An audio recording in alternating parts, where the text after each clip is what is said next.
Bismillahirrahmanirrahim. Assalamu alaikum, hurmatlı dostlar, hurmatlı жылқы сүйүүчүлөр. Жакшы бир кара кашканы издегендер бул чыгарылышты көрсөңүздөр болот. Ноокаттын ушул Гүлстан айылындабыз. Ноокаттын центринде десеңдечи. Мухаммед Али Мухаммед экенин коросунда достор бул чыгарылышта алдыңыздарда кара кашка сатууга чыгып турат. Эгерде кара кашка жакса алдыдагы номерлерге байланышка чыгып саудалашып, bağlaşып көрсөңүздөр болот. Алейкум ассаламу алейкум. Алейкум ассалам. Мен сол işleriniz жакшы ака. Жакшы рахмат. Сизби? Өспүрүм кайсы жактан келген ака?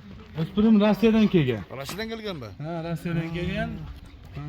Отасы англичен, энеси Орловский деп келген бизге. Россия смешный экен да. Смешный деп келген.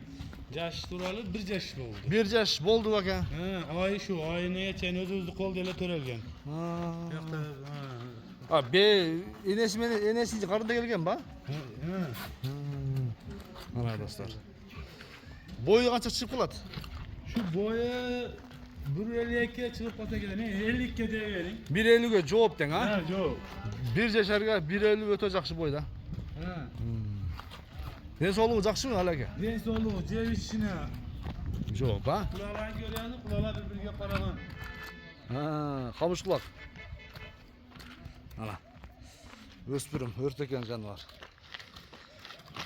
Kolu öte coğuş. Колу кармаганга жоошпу? Jüle coğuş.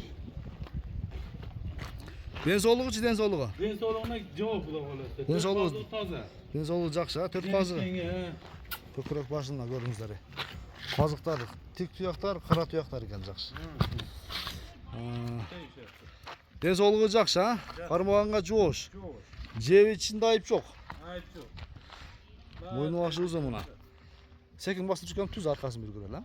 Чакка аяктар. Чакка басып чыккан. Ошода, а. Ана. Алеке, дыйканчылык экен да эмесебин да, а? Dehqançılık esebinde. Баасын айтың бир келиштирип. Эли сурай тургаңды айта бериң, канча дейсиз? Özü ot ençi geledi, ot köyüp ketти. Aha. Bula turgan ele aytayın 200 yotan. 200 000 сом, а? 200. Кем бар, а? Бунун энеси кандай бээ болгон, алеке?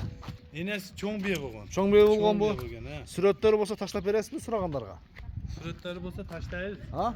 Surayız. Жакшы, жакшы, жакшы. Соодаңызды берсин ака. Бир жакшы клиенттерге номериңизди айтың эми сурагандарга. 0554 0554 менен 00 00 1916. 1916 деген номерге байланышка чыгасыздар. Соодалашып, достор, баалашып көрүңүздөр. Айтылган баасынан сөз түрдө кеми болот.